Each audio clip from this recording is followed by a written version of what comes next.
Nasema asante ewe Mungu wangu. Nous élevons ton nom, Seigneur. Et de tout notre cœur, nous voulons te dire merci. Parce que il n'y a pas d'autre Dieu en dehors de toi. Du soleil levant au soleil couchant, c'est toi qui es Dieu. Et nul ne peut se comparer à toi. Au nom de Jésus-Christ, nous sommes réunis ici pour t'adorer, Seigneur. Et nous prions que tu nous accordes des moments glorieux. Commence avec nous. Termine avec nous. Au nom de Jésus-Christ. Amen. Amen.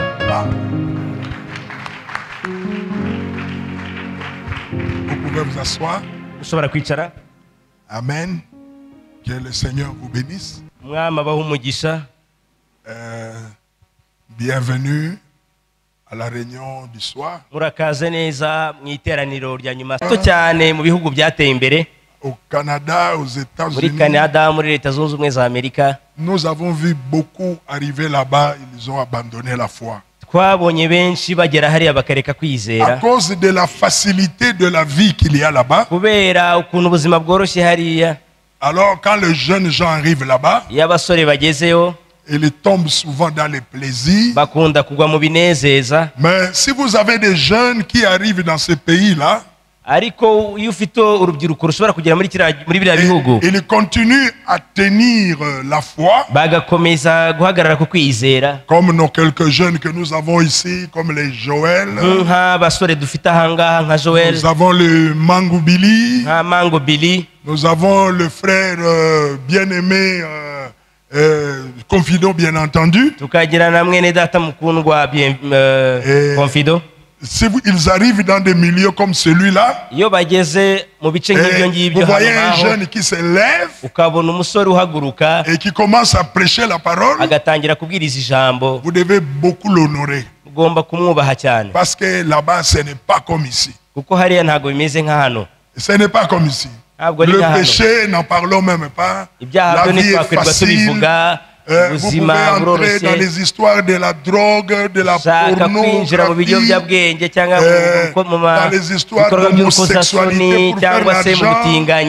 Vous pouvez entrer dans trop de bêtises là-bas. Mais quand vous voyez les jeunes, comme les jeunes aiment beaucoup les plaisirs, mais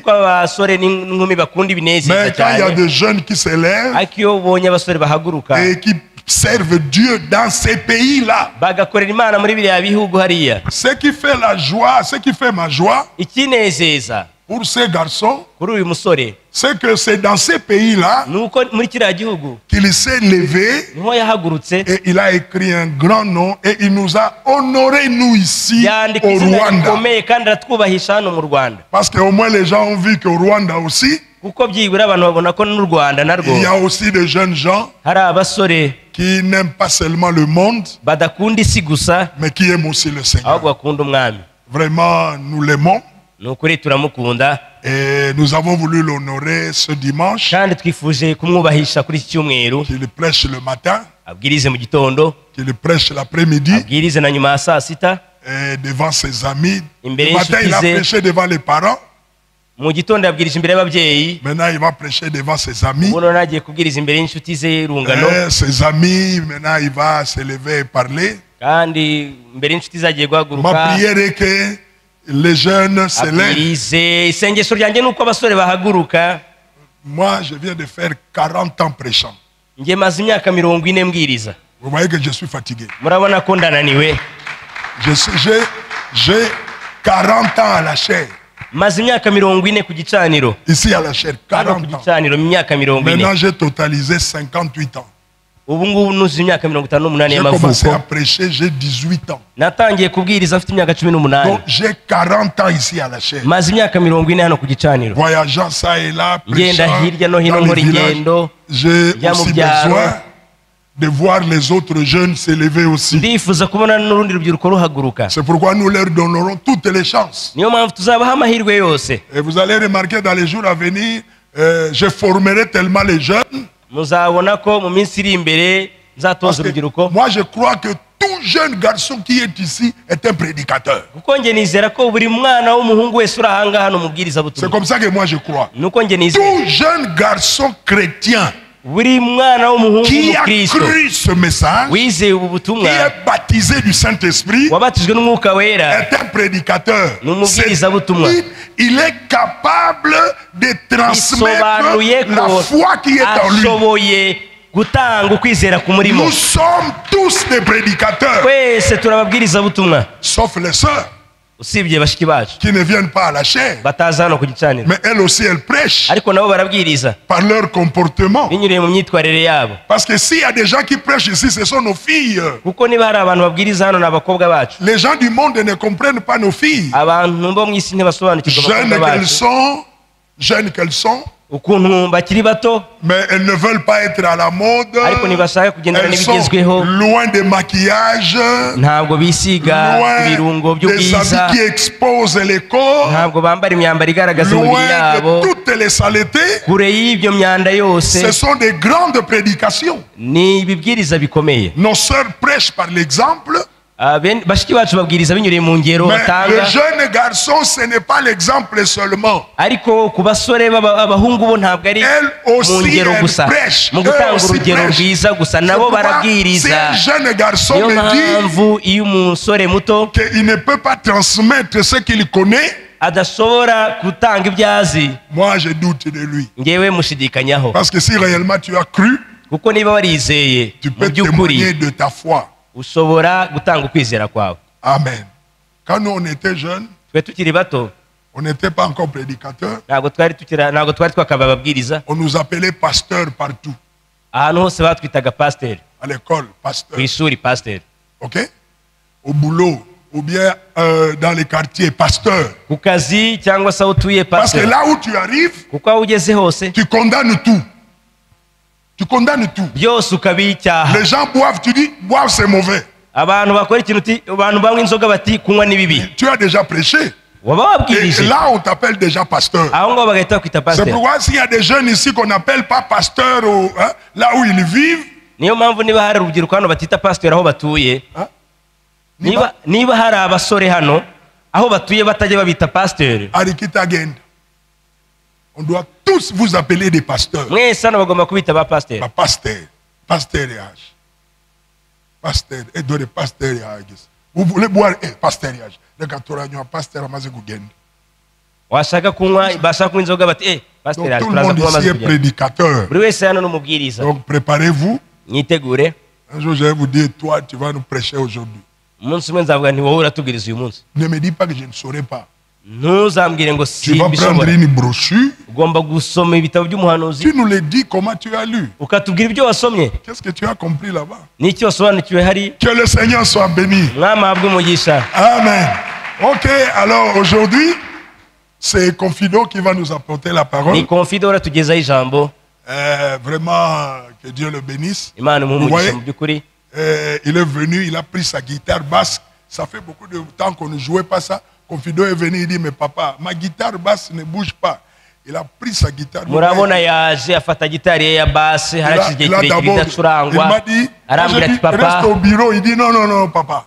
Je dois d'abord aller jouer ma guitare basse et puis je vais venir. arambwira ati papa gitari yanjye ngomba Ouais. kuyikina. ndamubwira nti guma mu biro witegure, ati oya ngomba kubanza kujya Ça me gucuranga. fait la joie quand je vois les jeunes qui aiment Dieu comme ça. biranezeza cyane iyo mbonye abasore bakunda imana Ouais, il batya. va d'abord jouer sa guitare basse. yabanje gucuranga gitari ye, Il va maintenant porter les cotis. avec sa Bible et il va venir ici pour vous apporter la parole. Alors recevez-le avec joie, prêtez oreille, car quand il va parler, ce n'est plus votre ami là. Ne le prenez pas, non. Dieu peut l'utiliser. Il peut dire quelque chose qui peut vous édifier. Que Dieu vous bénisse. Que Dieu le bénisse aussi. Nous allons nous lever alors que nous l'appelons. Alors que nous voulons accueillir notre frère Confido. Nous sommes l'église du Dieu vivant. Et si nous ne nous amusons pas, Confido nous a dit une très bonne chose. Je ne sais pas si c'est ça aussi qu'il prêchera. Je ne sais pas, Dieu va le conduire. Mais il nous a dit de très bonnes choses le matin sur la lumière. Si c'est ça, laissons le Saint-Esprit, mais je le dirai après. Mais vraiment que Dieu le conduit. Mais il a dit de très bonnes choses le matin. Vraiment que Dieu le bénisse. Moi je parlerai après sa prédication. Nous allons prier pour que Dieu le oigne. Ne vous fatiguez pas, vous êtes venus écouter la parole. Seigneur Dieu, nous voulons laisser la chair à notre fils, né ici, notre enfant que nous avons élevé, mais toi tu l'as élevé plus que nous, et il est en train de faire l'honneur de la jeunesse. Nous avons voulu aujourd'hui, dimanche,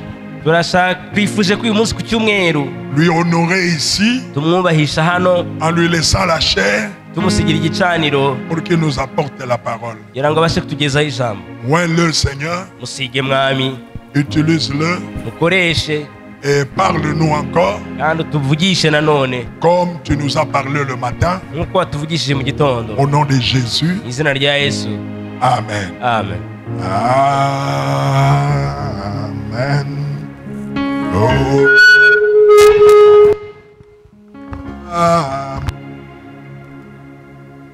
Amen.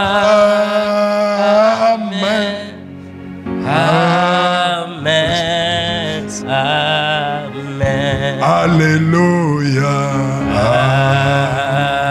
Amen. Alléluia. Amen.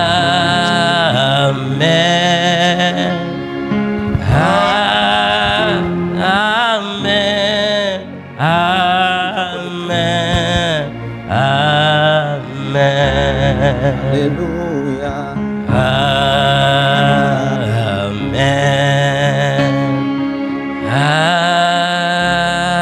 Amen.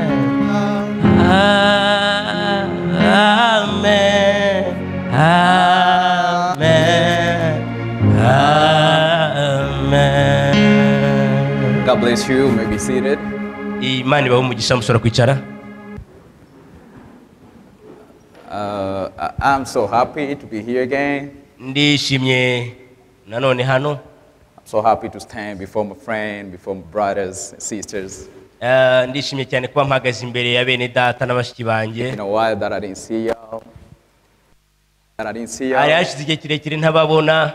But the Lord is so good and beautiful because He's made a way for us to be here. Ariko umwami ni mwiza cyane kuko yaremye inzira kugira ngo twongere tubonane. I'm your young brother. Ndi murumuna wanyu. I'm your elder brother. Ndi mukuru wanyu. I'm your son. Ndi umwana wanyu. And I'm so grateful for everything that the Lord has been doing.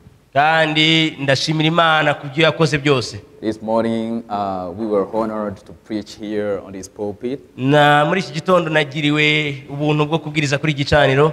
And according to the comments that I received, kandi nkurikije ibyo numvanye abankurikiye, they told me that I did well. Bambwiye ko navuze neza cyane. And I said the credit goes to Jesus, not to ndavuga me. nti ikuzo rije kuri Yesu atari kuri ngewe. Because we stand here not to show up.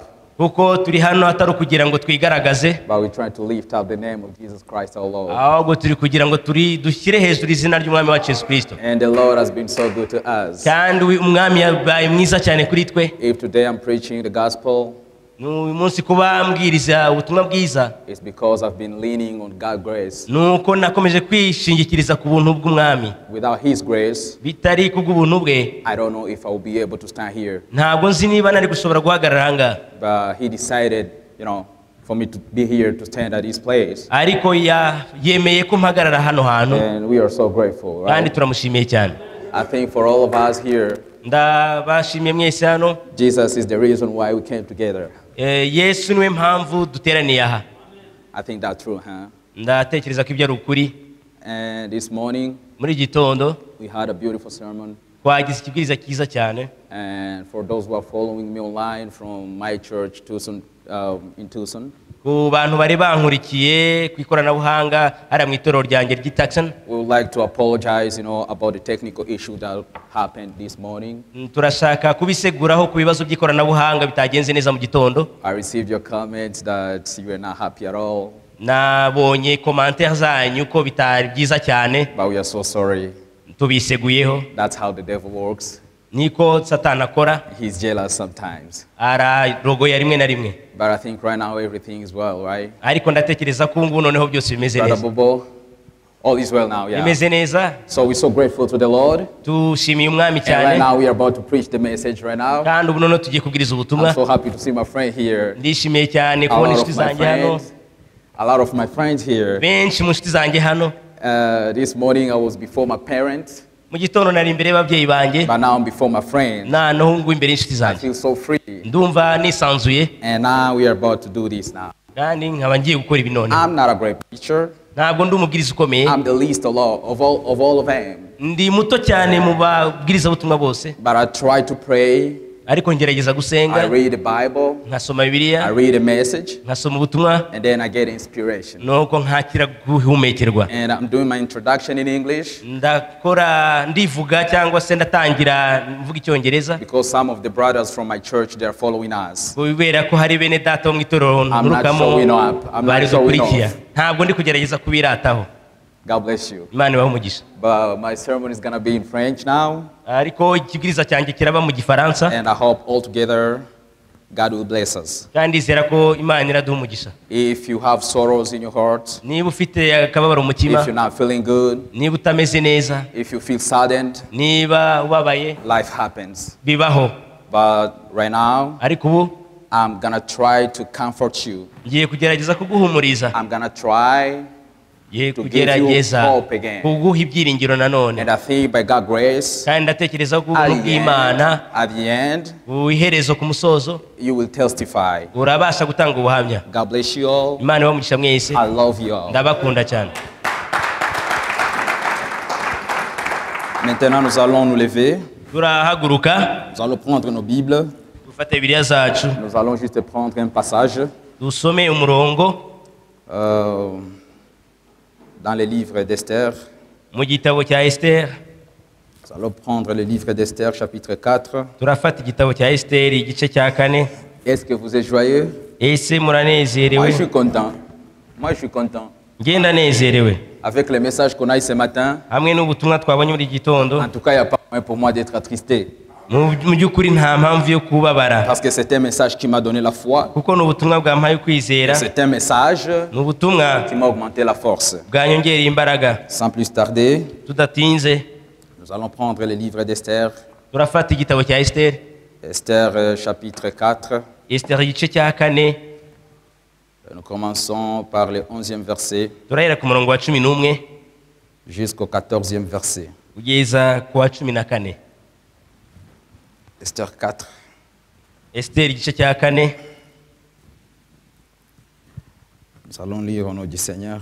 turasoma mu izina ry'umwami.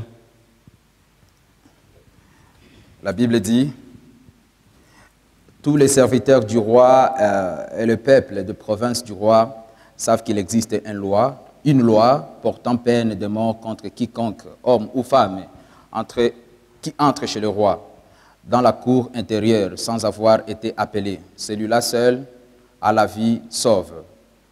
À qui le roi tend les... pardon, je m'excuse. Sans avoir été appelé, celui-là seul a la vie sauve, à qui le roi tend le sceptre d'or. Et moi, je n'ai point été appelé auprès du roi depuis 30 jours. Lorsque les paroles d'Esther eurent été rapportées à Mardoché, Mardoché fit répondre à Esther, « Ne t'imagine pas que tu échapperas seul d'entre tous les Juifs, parce que tu es dans la maison du roi. Car si tu te tais maintenant, les secours et la délivrance surgiront d'autre part pour les Juifs. Et toi et la maison de ton père, vous périrez. Et qui sait si ce n'est pas pour un temps comme celui-ci que tu es parvenu à la royauté. » Esther igice cya kane guhera ku murongo wa 11. Abagaragu b'umwami bose n'abantu bo mu bihugu by'umwami bazi yuko umuntu wese umugabo cyangwa umugore usanze umwami mu rugo rw'ikambere adahamagawe hariho itegeko rimwe gusa kuri bene uwo aricwa, keretse uwo umwami atunze inkoni ye y'izahabu, isobanurwa ngo akire. Ariko jyewe maze iminsi 30 umwami atampamagaye ngo musange. Nuko babwira Morodekayi ubutumwa bwa Esteri. Morodekayi nawe arabatuma asubiza Esteri ati, we kwibwira yuko ari we wenyine uzakira mu bayuda bose kuko uri mu nzu y'umwami. Kuko nibicecekera rwose muri iki gihe nta kizabuza abayuda gutabarwa bakoroherwa biturutse ku bandi. Ariko wowe n'ab'inzu ya so bazarimbuka. Ahari aho icyakwimitse ngo ube umwamikazi ni ukugira ngo ugire akamaro mu gihe gisa n'iki. Amen. Amen. Que Dieu bénisse la lecture de sa parole. Imana y'umugisha gusoma kw'ijambo rye mushobora kwicara. Amen. Amen. Nous sommes encore très contents d'être ici devant vous. Turanezerewe nanone. Des fois, je pense que je ne le mérite pas. Kuba imbere yanyu rimwe na rimwe ntekereza ko ntanabikwiriye. Mais Dieu a décidé de m'utiliser ainsi. Ariko Imana yashatse kunkoresha gutya. Et nous devons le servir. Kandi tugomba kwikorera. Et notre prophète, le prophète William Branham nous dit, kandi umuhanuzi wacu umuhanuzi William Branham aravuga ati, si vous voulez rendre un service à Dieu, si vous voulez rendre un service à Dieu, soit vous le faites correctement à 100%, bikore neza ijana ku ijana cyangwa se ubyihorere. Alors lorsque je me tiens ici, rero igihe mpagaze aha, je ne viens pas pour tâtonner, ntabwo nzagushakisha, je viens pour bien prêcher. nza kugira ngo mbwirize neza. Parce que si ça ne serait pas le cas, kuko niba bitameze bityo, ça ne servirait à rien pour vous de venir ici. nta kintu byabibamariye kuza aha ngaha. Amen. Amen. Que notre Seigneur soit béni. Umwami wacu ahabwe umugisha. Alors le titre de éducation ce soir, je l'ai intitulé Marquer la différence. Marquer la différence. Parce que comme de jeunes gens, nous devons d'abord comprendre comment nous devons nous différencier des autres. Nous sommes tous dans ce monde, nous ne sommes pas les mêmes. On peut étudier dans un même établissement, mais nous ne sommes pas les mêmes. Et si nous ne sommes pas les mêmes, nous devons agir différemment. Si nous ne sommes pas les mêmes, nous devons nous habiller différemment. Si nous ne sommes pas les mêmes, nous devons parler différemment. Que nos actions et les actions de nos amis doivent être 100% différentes. Et c'est pour cela que j'ai dit, comme j'ai l'occasion de parler aux jeunes, de parler à mes amis, nous allons voir ensemble comment marquer la différence. Parce que pour réussir, on ne se réveille pas juste un matin, on réussit. C'est un processus qui mène à la réussite. Et lorsqu'on veut mener à la réussite, on doit commencer par savoir qui l'on est. Si tu ne te connais pas, il est difficile pour toi de vaincre. Si tu ne te différencies pas de l'ennemi, tu seras confondu avec l'ennemi. Et vous tous, et vous tous, vous aurez la même sentence. Mais lorsque tu montres la différence, parce que Dieu dans la Bible, Il a toujours exigé la différence.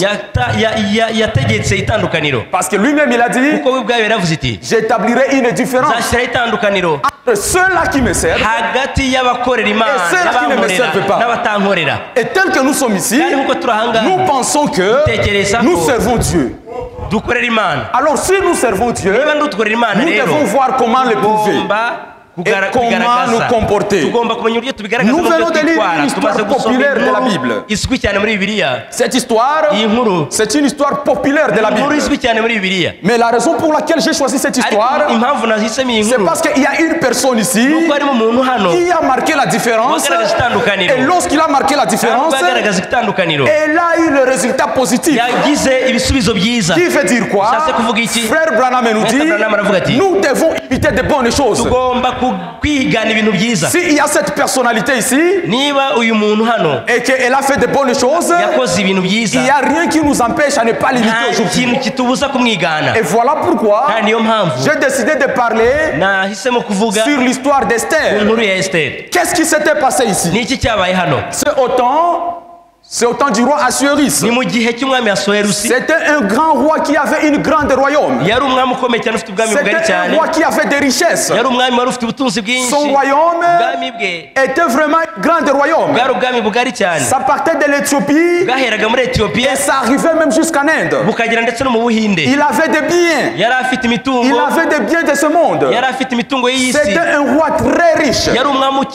Alors il s'est dit, je crois que je dois préparer un festin pour inviter mes amis, inviter les gens du royaume, afin que je leur montre ce que je possède, afin que je leur montre comment Dieu m'a béni. Et le roi exécuta sa pensée. Il organisa une fête.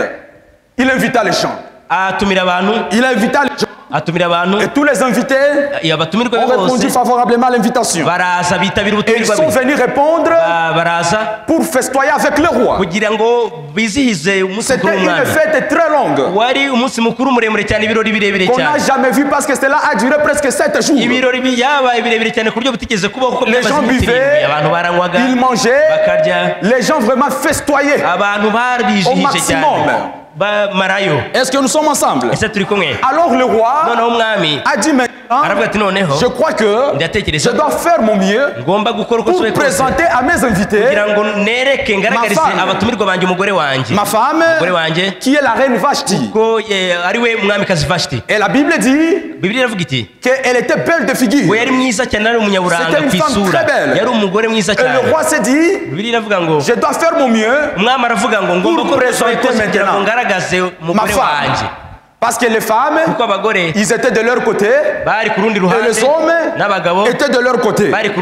Et maintenant, le roi Assuérus, il a envoyé quelqu'un aller amener la reine Vashti.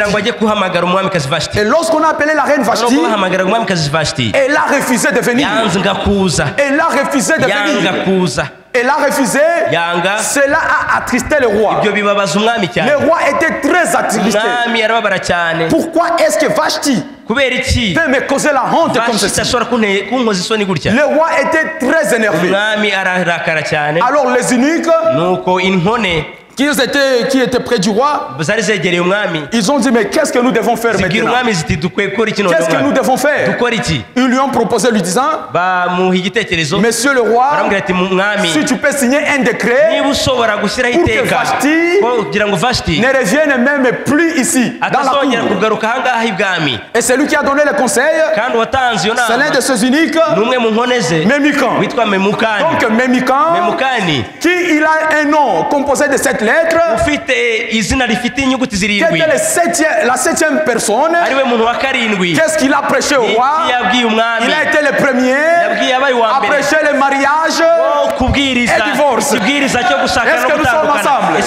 Memucan a dit, Vashti n'a pas seulement sous-estimé le roi, mais cette honte tombe sur tout le royaume.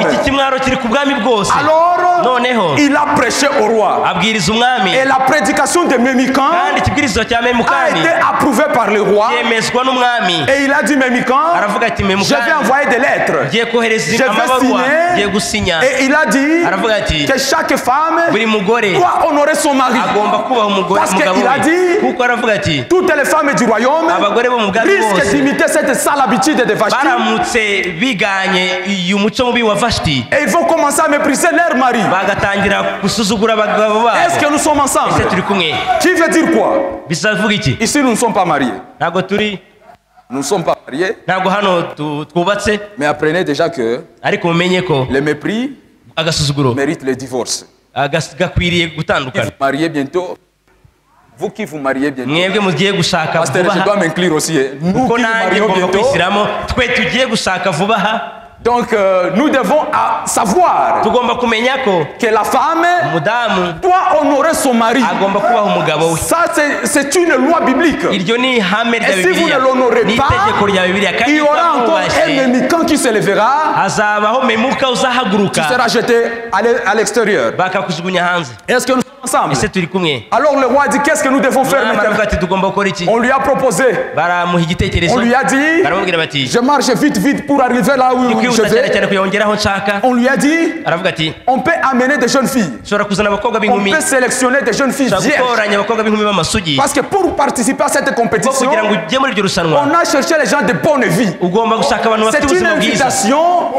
C'est une invitation. C'est une invitation qui a été lancée aux gens qui vivent la parole. Les gens qui vivent la parole, qui mènent une vie purifiée, ils ont reçu l'invitation de venir dans la compétition. Est-ce que nous sommes ensemble?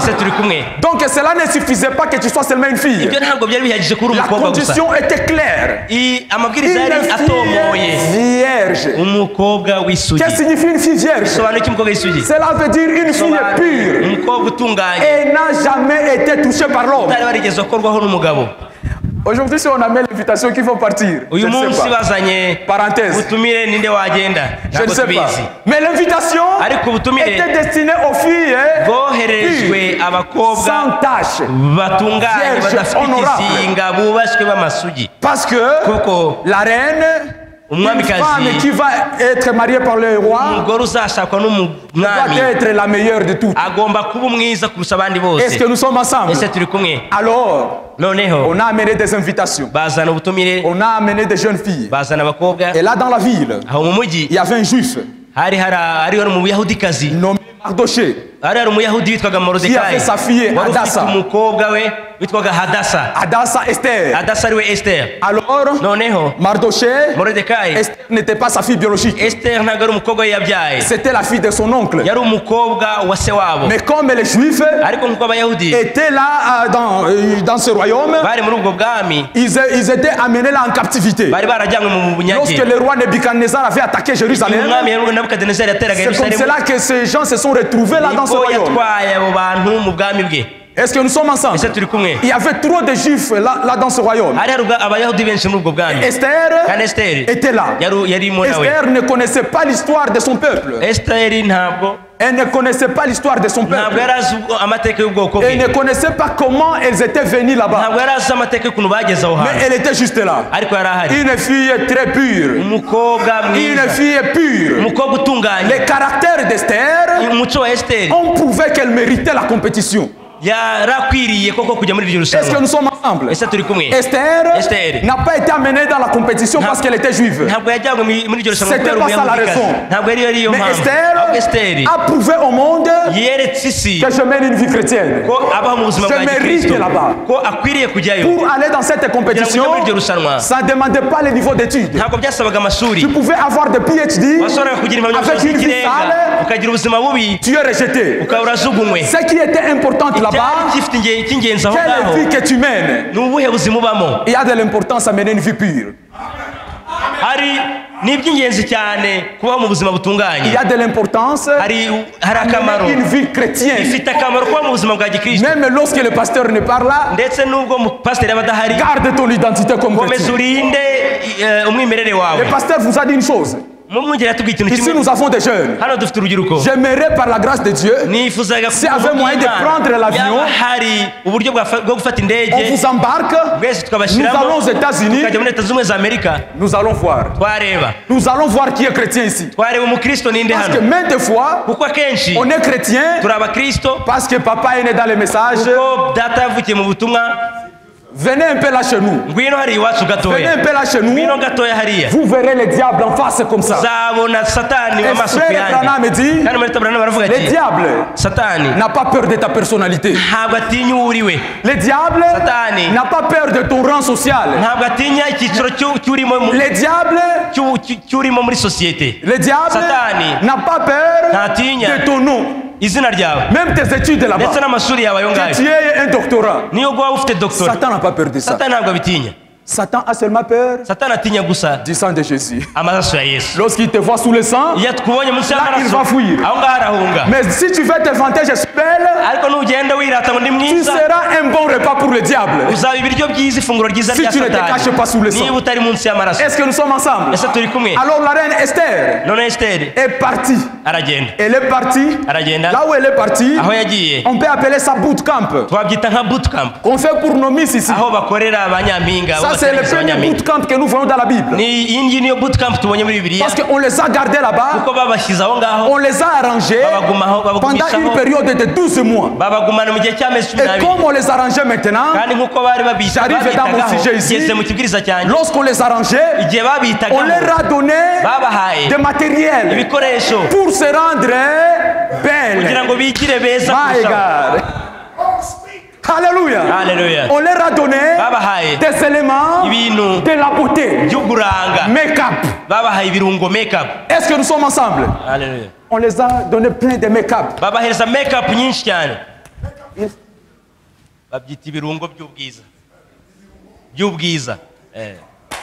On leur a donné le make-up pour qu'elles paraissent belles. Là dans le bootcamp, elles avaient des mamans qui étaient chargées de les habiller, qui étaient chargées de mettre rouge à lèvres, qui étaient chargées de voir si elles paraissent bien. Et maintenant, la Bible dit une chose très importante ici. Lorsqu'elles étaient là-bas, Mardoché venez rendre visite à Esther. Chaque jour, Mardoché venait à la fenêtre pour voir comment Esther se porte. Parce que Mardoché voulait voir si Esther garde sa culture. Alléluia. Un chrétien garde son identité. Que ce soit dans la compétition, un chrétien gardera son identité. Alléluia. Est-ce qu'il y a un Mardoché qui nous surveille aujourd'hui? Il y a un Mardoché qui nous surveille. Le message de l'heure. Le Mardoché est avec nous partout. Partout où tu vas. Il veut que tu gardes ton identité. Et maintenant, lorsque Mardoché entrait là-bas, et il causait avec Esther. Il causait avec Esther. Mardoché venait regarder. Il voit tout ce que font les autres filles. Comment elles se maquillent pour attirer le roi. Mardoché disait à Esther, ne fais pas comme les autres. Alléluia. C'était ça le secret. Esther n'avait pas remporté la victoire si elle n'aurait pas écouté les conseils de Mardoché. Qui veut dire quoi? Le succès d'Esther était dans le cœur de Mardoché. Alléluia. Maintenant, quelle différence il y a eu? C'est que les gens qui étaient dans la compétition avec Esther, qu'est-ce qui leur manquait? Elles étaient belles. Elles avaient des maquillages. Elles pouvaient attirer le roi. Mais ils n'avaient pas Mardoché. Il n'avait pas Mardoché. Elles étaient là, en train de se maquiller, de se regarder dans le miroir, faire des gestes. Au moment où elles étaient occupées là-bas, Esther est à la fenêtre. Elle est à la fenêtre avec Mardochée. Alléluia. Est-ce que nous sommes ensemble? Il y a une révélation que n'avait pas eu. Esther ne fait pas comme les autres. Ne fait pas comme les autres. Maintes fois, nous les jeunes gens, nous pensons que lorsque nous copions le monde, c'est alors que nous sommes à la mode. Mais en vrai dire, Mardochée nous dit, ne faites pas comme les autres. Et c'est pour cela il est difficile de voir la main de Dieu dans vos vies. La main de Dieu dans vos vies. Parce que vous faites comme les autres.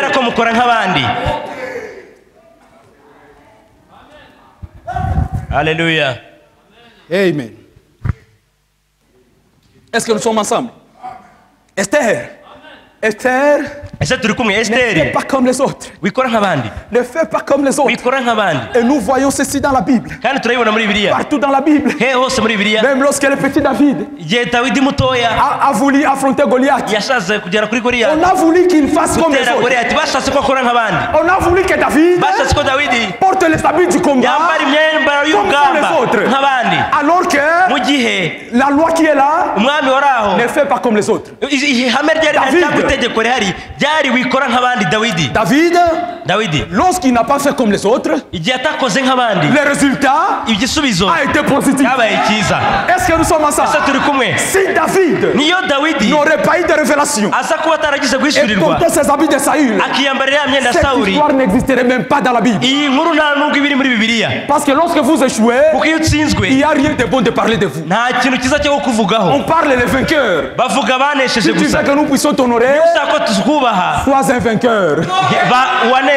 On ne va pas t'honorer ici parce que tu as de beaux cheveux. On ne va pas t'honorer ici parce que tu as eu la maîtrise. On t'honorera lorsque tu nous prouveras que tu es un vainqueur. Lorsqu'on est vainqueur, ça se prouve. Il y a une personne qui te nommera vainqueur. Tu dois le prouver. Tu dois affronter les situations. Moi, je peux dire que je suis un vainqueur. Je suis parti avec le message et par la grâce de Dieu, je reviens avec le message. Ça, c'est un tonnerre pour le diable. C'est un tonnerre pour le diable. Frère Branham me dit qu'un homme qui est 100% soumis à Dieu, c'est un tonnerre pour le diable. Est-ce que nous sommes ensemble? Et que Dieu bénisse mon ami qui s'appelle Tonnerre ici. Mon ami qui s'appelle Tonnerre. Donc frère Armel, il a senti à moi, je suis soumis à Dieu. Laisse-moi m'appeler Tonnerre. C'est la seule chose que le diable craindra lorsque tu es soumis à Dieu. Toutes les choses que vous faites à côté, le diable s'en fout. Et il peut vous attraper facilement lorsque vous n'êtes pas soumis à Dieu. Est-ce que nous sommes ensemble? Esther ne fait pas comme les autres. Pendant que les autres se maquillaient, pendant que les autres mettaient de rouge à lèvres, Esther a dit, je vais rester comme ça. Je reste naturel. Pendant que les autres apprenaient comment marcher devant le roi, Esther ne le savait même pas. Parce que son oncle lui avait dit de ne pas copier les autres. Pendant que les autres mettaient la fraîcheur, Esther est dans son coin.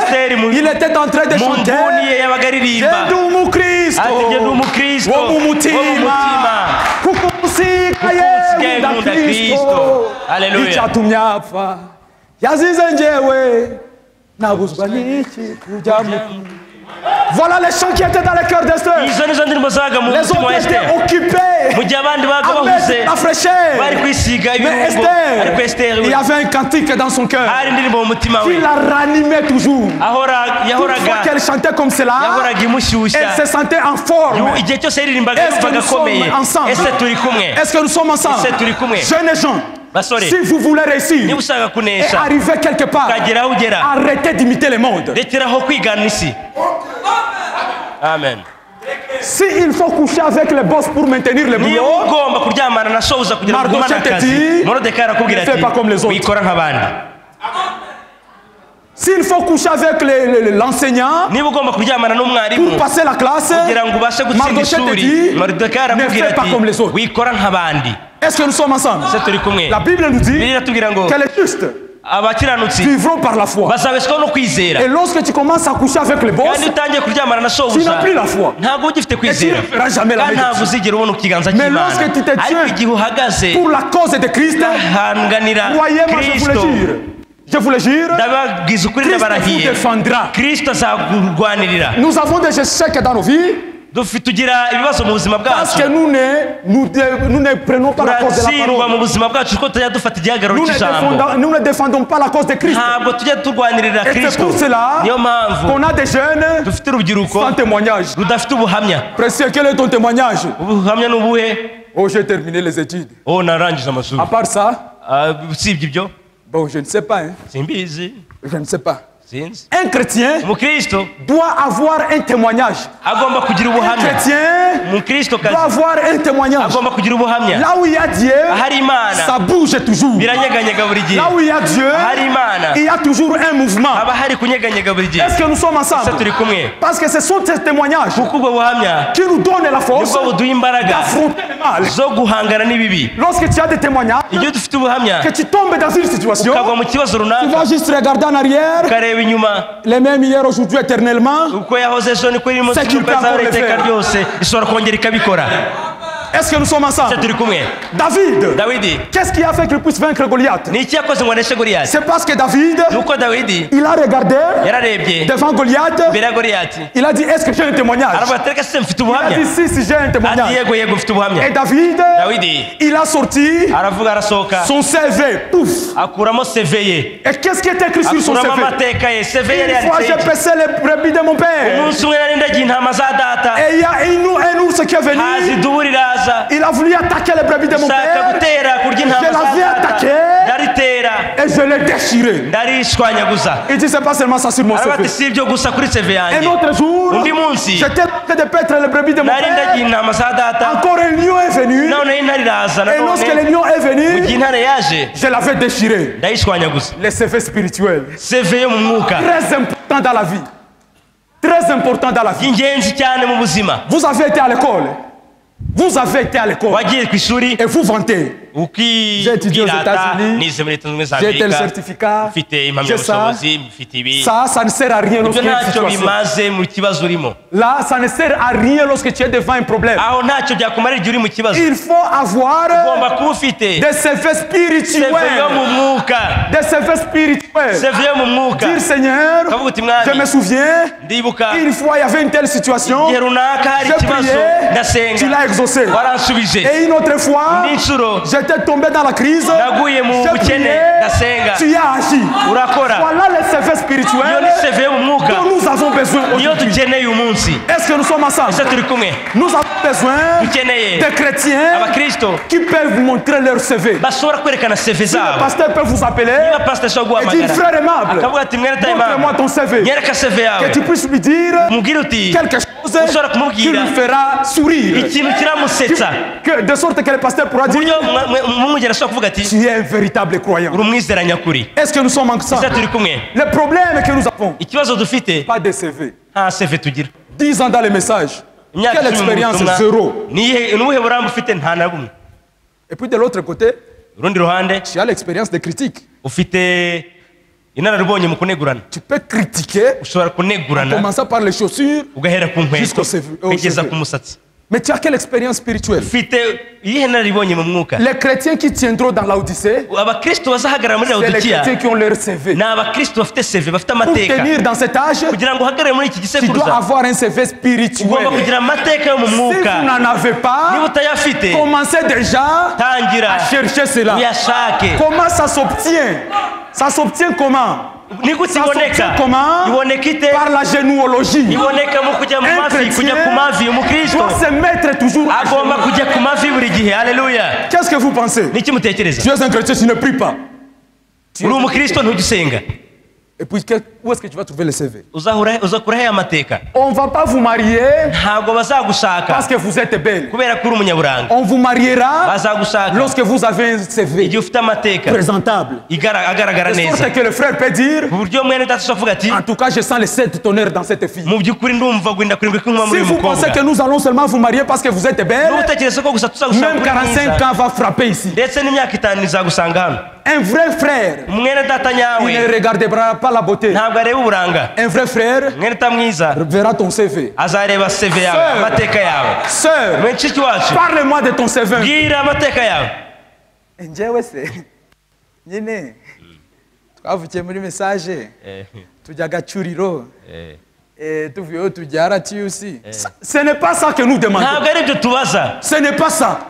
On ne demande pas les salles que vous avez louées. On ne demande pas si tu es né dans les messages. Quelle est l'expérience chrétienne que tu as? Qu'est-ce que vous pensez? Qu'est-ce que quelle est l'expérience chrétienne que tu as? Un chrétien sans expérience, c'est comme du biscuit pour le diable. À n'importe quel moment, il peut te dévorer. Parce que tu n'es rien. Tu n'es rien. Tu n'as aucune expérience. Et un chrétien qui n'a pas d'expérience, c'est un chrétien qui regarde encore à gauche à droite. Il n'y a personne. Ah, je peux prendre la bière. C'est parce que tu n'as pas d'expérience. Si dans cette église, on peut avoir 20 personnes avec expérience, les pasteurs peuvent voyager même pendant 20 ans. Vous retrouverez ici toujours dans la parole. Est-ce que nous sommes ensemble? Avoir un CV spirituel. Si vous n'en avez pas, commencez déjà à travailler sur ça. Est-ce que nous sommes ensemble? Commencez à travailler. Quels sont les témoignages que vous pouvez donner qui peuvent stimuler une personne? Est-ce que nous sommes ensemble? Parce que lorsque les gens ont des problèmes, ils auront besoin d'écouter un témoignage. Est-ce que nous sommes ensemble? C'est ce que je disais. J'ai dit mon frère Lévi, qui n'est pas avec moi, lorsqu'il va être libéré, il aura un très grand CV. Lévi est en train d'écrire son CV. C'est comme ça que ça s'écrit. Qu'est-ce que vous pensez? C'est comme ça que ça s'écrit. On n'écrit pas les CV en train de manger les hamburgers. On n'écrit pas les CV étant étalé au lit. Non, non, non, non. Vous devez passer par des épines, dans des rochers tranchants. Qu'est-ce que vous pensez, vous? Frère Branham dit, si vous pensez que vous serez au ciel, emporté dans un panier de fleurs,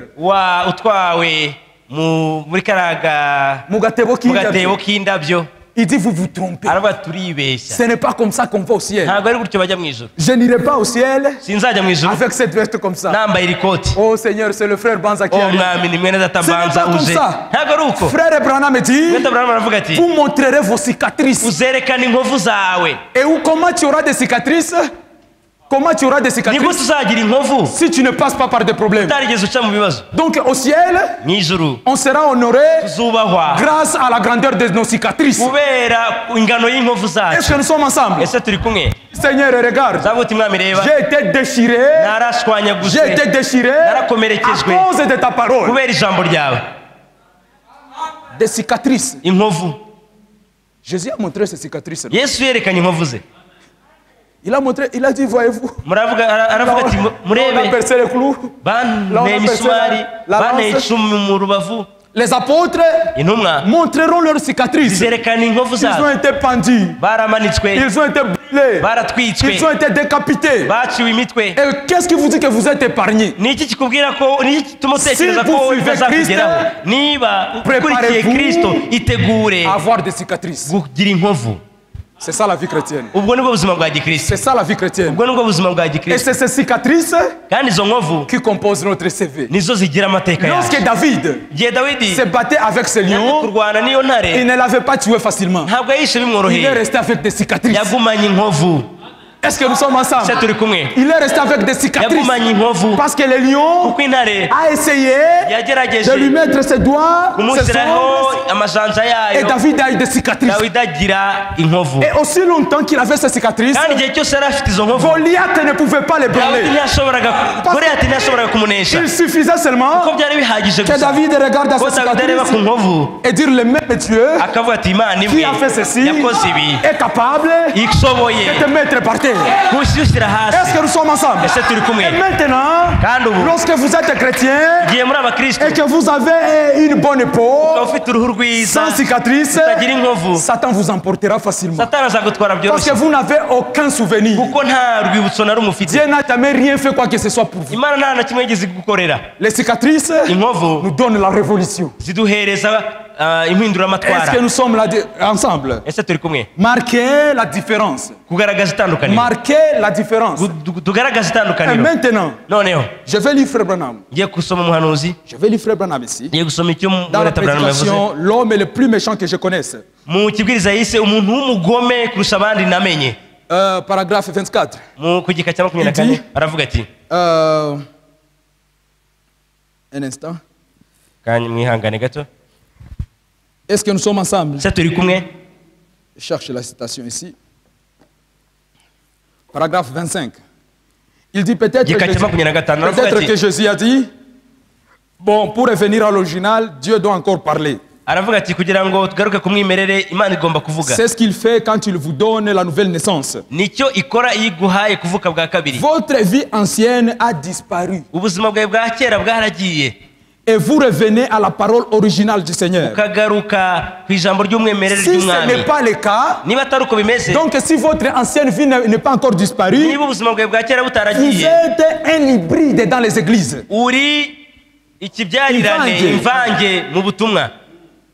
Mais quand Dieu proclame sa paix et le Saint-Esprit, alors là vous revenez dans la famille originale de Dieu. Écoutez maintenant ce que le prophète dit. Lorsque Dieu proclame sa paix et son Saint-Esprit dans votre cœur, vous revenez dans la famille originale de Dieu. Écoutez maintenant ce qui se passe lorsque vous revenez. Vous n'avez donc plus à être dorloté. Vous êtes un chrétien solide qui peut supporter la chose. Vous irez à la croix. Vous irez à la croix, à la fournaise ardente, à la fosse au lion, ou n'importe où, car la parole de Dieu vivant brille dans votre cœur. Un chrétien qui la parole de Dieu brille dans son cœur, ce n'est plus un chrétien à dorloter. On ne doit pas te supplier pour venir à l'église. On ne doit pas te supplier pour mener la vie chrétienne. Frère Branham me dit, vous irez à la croix sans problème. Vous irez à la fournaise ardente, vous tiendrez toujours bon. Est-ce que nous sommes ensemble? Un chrétien qui la parole de Dieu brille dans son cœur. Est-ce que la parole de Dieu brûle dans ton cœur? Est-ce que la parole de Dieu brûle dans vos cœurs? Ou bien vous voulez toujours être dorloté? Ntihagire umvuga nabi, ntihagire unyanga, ntihagire unegura. Un chrétien qui a la parole de Dieu dans son cœur, il s'en fout de tout cela. Il peut aller même dans la fournaise ardente. Et il est toujours dans la joie. Il peut aller à la croix. Il sera toujours dans la joie. Peu importe la situation, il restera toujours positif. Est-ce que nous sommes ensemble? Frère Branham raconte une histoire et je termine. Il raconte une histoire. Il y a un groupe d'étudiants américains. Ils étaient partis à Rome pour apprendre l'art. Ils étaient là-bas. C'était beaucoup d'étudiants. Ils étaient là-bas. Et comme des jeunes américains, ils aimaient beaucoup aller à la soirée pour danser. Ils buvaient. Donc ils faisaient toutes choses. Et puis, il y avait une jeune sœur au milieu d'eux. Il y avait une jeune sœur qui était là Elle ne faisait pas ce que les autres faisaient. Elle était là-bas. Lorsque les autres allaient pour fumer, lorsque les autres allaient pour danser, cette fille était toujours là. Elle était toujours là, calme. Elle était focalisée à ses études. Alors,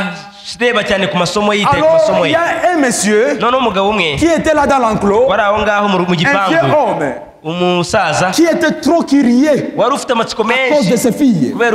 Elle se demandait, mais pourquoi cette jeune américaine ne fait pas comme les autres? Qu'est-ce qui se passe dans ta vie? Pourquoi tu ne vas pas danser? Pourquoi tu ne vas pas boire? Pourquoi tu ne t'habilles pas nu comme les autres? Il était curieux. Puis il a fait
qui vont se décider aujourd'hui et dire Seigneur, je ne savais pas qu'on ne devrait pas se maquiller. Seigneur,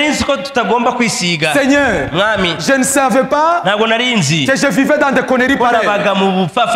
Aujourd'hui, je vais renouveler mon vœu envers toi et mener une vie correcte. Que le pasteur soit là, mener une vie correcte. Que tu sois seul au quartier, mène une vie correcte. Est-ce que nous sommes ensemble?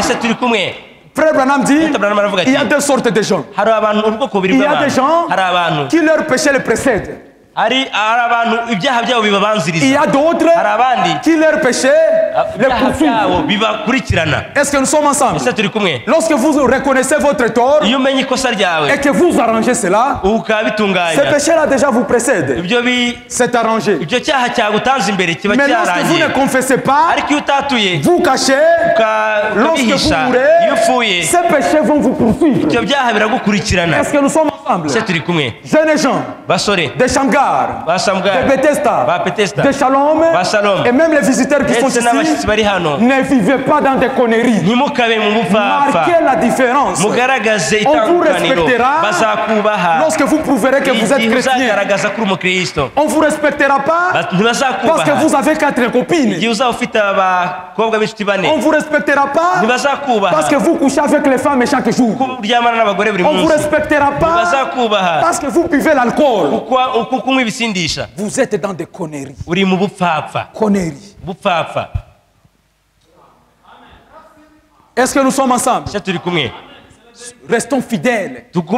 Fidèles jusqu'à la mort. Fidèles jusqu'à la mort. Cela doit être notre devise. Seigneur, en tout cas que je manque les minervales, que je manque les transports, que je manque quoi que ce soit, je resterai chrétien. Moi que vous voyez ici, si je peux vous donner mon petit témoignage, une fois j'ai été fidèle. J'étais à l'école, il y a mon enseignant, une maman qui m'a sollicité. Une maman blanche. Elle m'a beaucoup apprécié. Beaucoup. Elle me disait qu'elle va me trouver une bourse pour aller à l'université de Boston. Elle me montrait comment elle me donnera de l'argent. Beaucoup d'argent même. Beaucoup de dollars. J'ai dit, maman, I'm sorry. I'm sorry. I'm a preacher. I cannot compromise. I cannot. Je l'ai dit.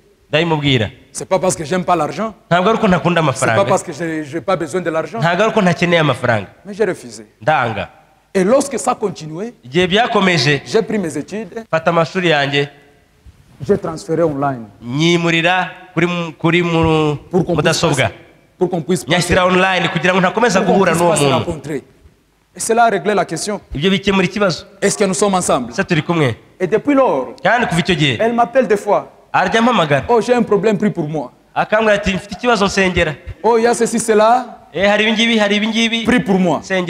Mais tu vois que si j'aurais choisi d'aller faire des histoires, elle ne penserait pas que je pouvais prier pour elle. Restons fidèles.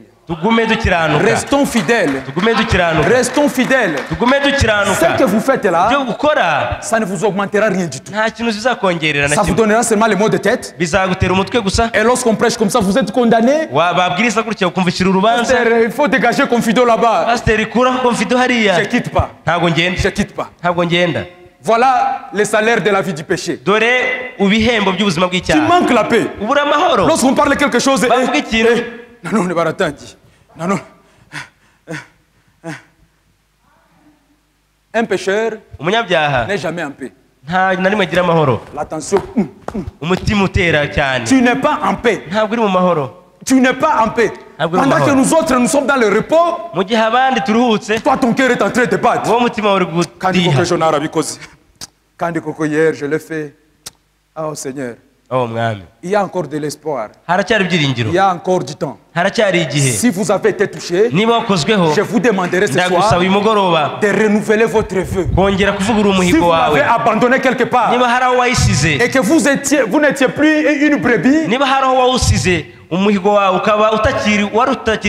vous viviez maintenant comme un cochon, je vous prierai de renouveler votre vœu ce soir et être un jeune exemplaire, un jeune qu'on pourra amener dans la compétition, un jeune qui pourra recevoir l'invitation de parler devant les gens. Moi je suis jeune comme je suis ici. Je suis jeune comme je suis ici, mais déjà je prêche. Il n'y a pas quelque chose de spécial.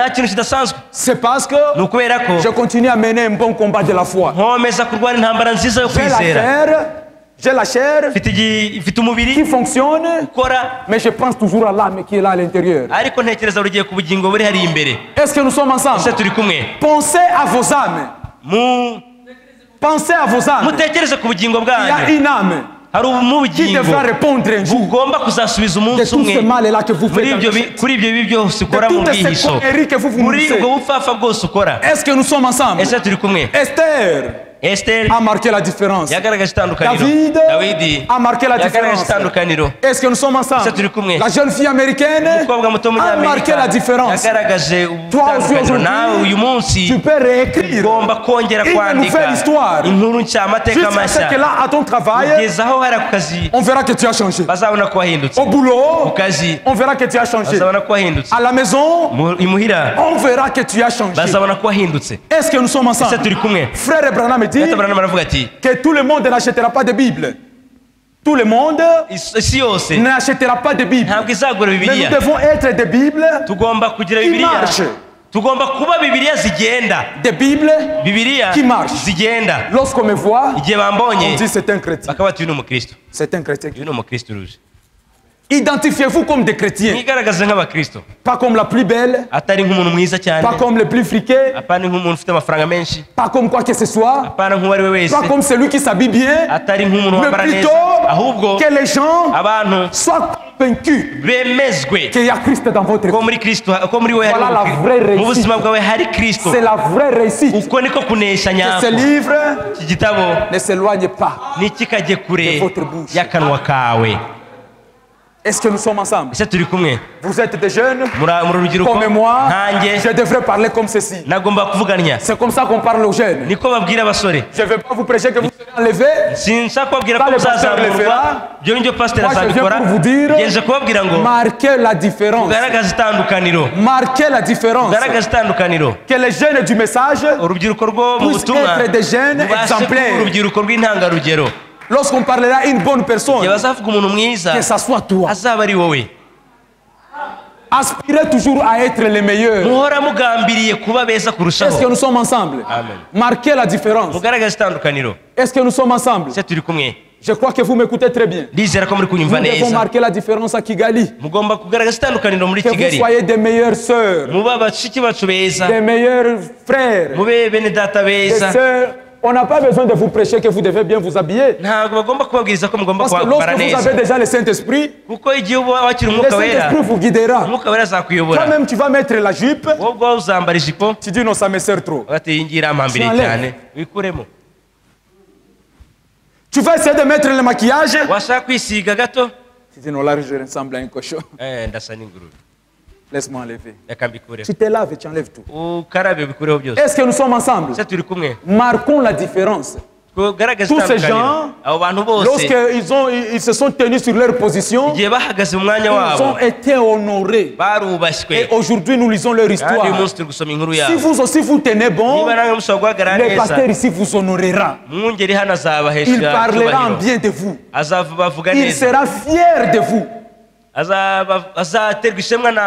Vous ne savez pas ce que ça me fait. Lorsque je cause avec le pasteur, il me dit, mon petit, je suis très fier de toi. C'est le meilleur compliment qu'on peut obtenir sur cette terre. Être sollicité par son pasteur. Mais vous, ça ne vous dit rien? Ça ne vous dit rien? Marquez la différence et vous réussirez. L'épouse de Christ ne vit pas dans des conneries. Même lorsque tu voudras faire des conneries, souviens-toi toujours de ceci. Frère Banza nous a dit que l'épouse de Christ ne vit pas dans des conneries. Tu veux commettre adultère quelque part? Laisse que cette voix puisse venir dans ton cœur. L'épouse de Christ ne vit pas dans des conneries. Tu veux voler quelque part? Faire la fraude? Que cette voix te revienne. L'épouse de Christ ne vit pas dans des conneries. Que Dieu vous bénisse.